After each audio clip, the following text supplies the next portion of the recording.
and therefore, John, one of the most important military advisors within the European Union External Action Service. And I think, and I'm sure you have some important messages for us.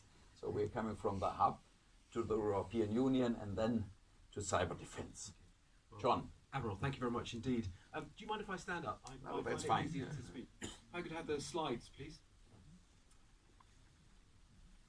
So, in saying good morning to you all, can you hear me okay at the back? Yes. Thank you. In some ways, I wish I wasn't wearing my uniform today, because my day job is really the interface between the military end of our strategic planning and the political interface. But I think actually that is going to be the theme of my discussion with you today. That I often start off with a conversation that's along these lines. In terms of situation awareness at the strategic level. How about I stand here? Is that better? Yes. Okay. So if I stand here then. So to start the conversation, I think it's a good idea to understand what we know and what we don't know.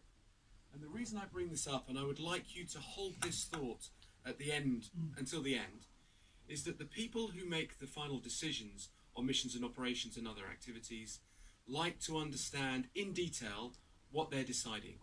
And ambiguity, in this particular instance, is the enemy. So in modern data, you might argue that traditional borders and boundaries are no longer traditional. The space of all kinds is congested and contested. So please just hold the thought, as do our decision makers understand what it is they're deciding. And I'm going to give you a tactical example here, where on the top left-hand side, you see the flow of traffic back in about 2015, coming from the east through the Horn of Africa up into Europe. It's showing yellow.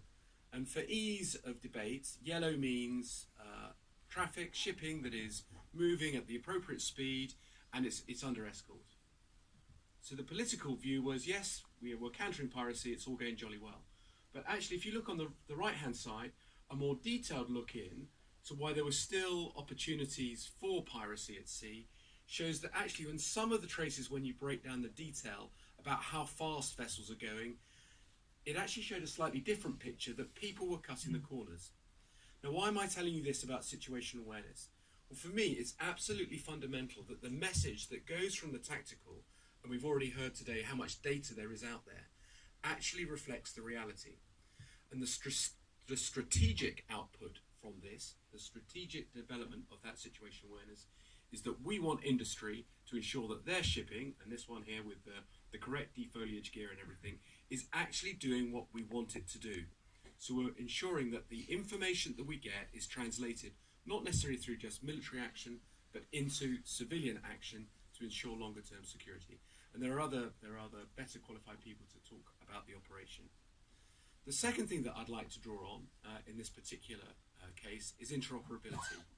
And it's not my role here today to get into the details of Ops Sophia versus Triton or other named operations, but to draw the challenge for you here in TechNet, and I'm probably talking to the back row rather than to the front row, that this is about how in the future are we going to have to interoperate when we are not necessarily dealing with traditional partners.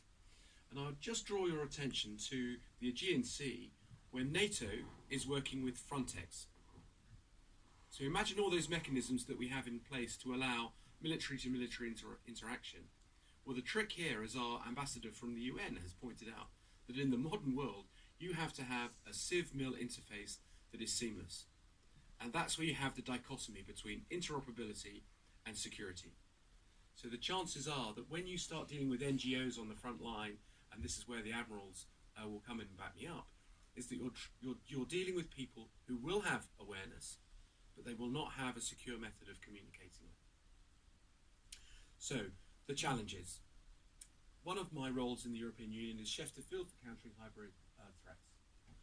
And the job that I'm trying to do is bring together this idea that in the future of conflict, it's absolutely imperative that we bring the internal and the external nexus together. So on the bottom left-hand picture, I have a picture of a strategy which will put most military officers to sleep. But the best naval practice document is actually translating the strategy that we derive from situational awareness into perspective. Because the sorts of areas that we're going to have to deal with, we're going to rely heavily on industrial interaction. We're going to rely heavily on the technical spec that you providers give to us. Because the future challenges, as I see them, will come in terms of not necessarily just pure military pressure, but as we've heard already, terrorism, cyber, sabotage, and exploitation. And even today at the political level, and there's a slide from Sophia showing some smuggling of oil going on, what we need to be able to do is ensure that our politicians, through persistent ISR, and as a pilot I had to put up some manned ISR in there, a very expensive version in Sentinel, but it's making sure that the politicians understand what is really going on, and then they will decide. In the future, and one of the future panelists really get into emerging threats. My point on this particular challenge is that I think we know what is likely to happen in the future with low-cost 3D printing, swarm technology, and the this sort of 3D picture of 3,000 drones in close formation at the Olympics. The challenge for the fourth industrial revolution is how we're going to get gearing for the good guys. I think at the moment we're quite focused on what the bad guys might be doing, but how do we get the focus on the good guys? And there's one thing on this that I push the plea out to the technical providers that you will be. It's got to be cost. I think we need some lower cost solutions for specifically in ISR for the member states. Now the challenges. I come from the school which believes that some of the challenges, and I'm not a climate change denier, but some of the challenges we've known about for a very long time. This slide here is 1953. And when we look at this band of crisis that there was in that period, related to desertification in particular, not a lot, I would argue, has changed. But what we are seeing is, if we look down here, is the movement of population. We see more and more people relying on an urban scenario and an urban scenario close to the littoral.